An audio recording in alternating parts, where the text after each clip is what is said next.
SK 23 அதாவது நம்ம சிவகார்த்திகேயன் அவருடைய 23வது படம். அதாவது ஆக்ஷனுக்கே பேர் போன ஒரு டைரக்டர்னா ஒரு காலத்தில் நம்ம ஏஆர் முருகதா சார் மட்டும்தான். தளபதி விஜயை வச்சு கத்தி, துப்பாக்கி, சர்க்கார் அப்படின்னு சொல்லிட்டு 3 பிரம்மாண்டமான படங்களை கொடுத்துருக்காப்புல. சூர்யாவுக்கு கஜினி ரொம்ப ஒரு அற்புதமான படம். ஸோ அந்த மாதிரி நிறைய படங்கள் கொடுத்துருக்காப்புல. லாஸ்ட்டாக அவருடைய ட்ரீம் ப்ராஜெக்டாக ஒரு படம் ஒன்று பண்ணாப்புல, தர்பார் அப்படின்னு சொல்லிட்டு. அந்த தர்பார் திரைப்படம் அவருடைய வாழ்க்கையே தலைகையே திரும்பி போட்டுடுச்சு அப்படின்ற மாதிரி தான் நான் சொல்லுவேன்.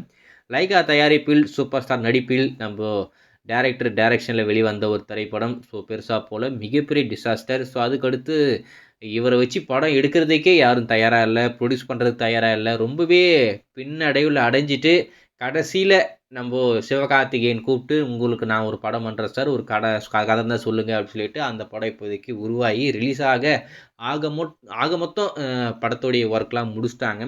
இன்னும் ஒரு 2 ஷெட்யூல் தான் பேலன்ஸ் இருக்குது அப்படின்ற மாதிரி சொல்கிறாங்க. அதையுமே முடிச்சிட்டாங்கன்னா படத்துடைய ஒட்டுமொத்த படப்பிடிப்பு முடிஞ்சிடும்.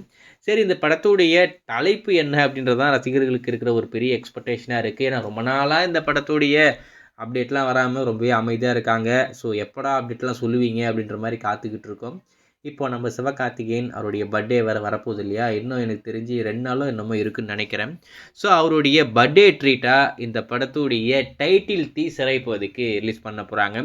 ஒரு ஆக்ஷன் பேக்கேஜில் டீசர் நம்மளுக்கு காத்துக்கிட்டு இருக்கு. ஸோ டெஃபினட்டாக அந்த டீசர் வெளிவந்ததுக்கப்புறம் இந்த படத்துடைய எக்ஸ்பெக்டேஷன் அப்படின்றது டபுள் ஆகிடும் அப்படின்ற மாதிரி தான் நான் எதிர்பார்க்குறேன். அதில் இன்னொரு முக்கியமான விஷயம், இந்த படத்துக்கு நம்ம ராக் ஸ்டார் அனிருத் அவர் தான் மியூசிக் கம்போஸ் பண்ணுறாப்புல.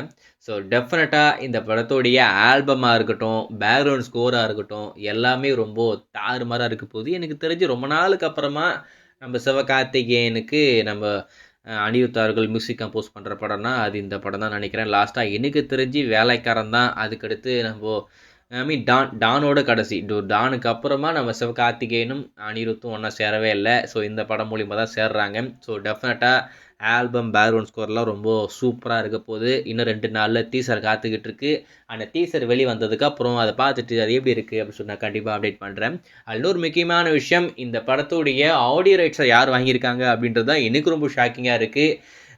ஜங்கிள் மியூசிக் அவங்க தான் இந்த படத்துடைய ஆடியோ ரைட்ஸை வாங்கியிருக்காங்களாமா. எனக்கு தெரிஞ்சு முதல் முறை நம்ம rock star Anirudh music work பண்ணுற ஒரு படத்துடைய ரைட்ஸை வேறு ஒரு மியூசிக் லேபிள் வாங்கியிருக்குன்னா அது இந்த படம் தான். பெரும்பாலும் நம்ம சோனி மட்டும்தான் வாங்குவாங்க. ஆனால் இந்த படத்துக்கு ஏன் இந்த மாதிரி ஒரு விஷயம் பண்ணாங்கன்னு தெரியல. மேபி டைரக்டர் அதை வச்சு இந்த மாதிரி பண்ணியிருப்பாங்கன்னு நினைக்கிறேன். ஸோ அவருடைய படமாக அடப்போடா அப்படின்ற மாதிரி கூட சோனி மியூசிக் பெரிய வேலை கொடுத்து வாங்கிறதுக்கு தயங்கியிருக்கலாம். ஸோ ஏதோ ஒன்று வெயிட் பண்ணி பார்ப்போம்.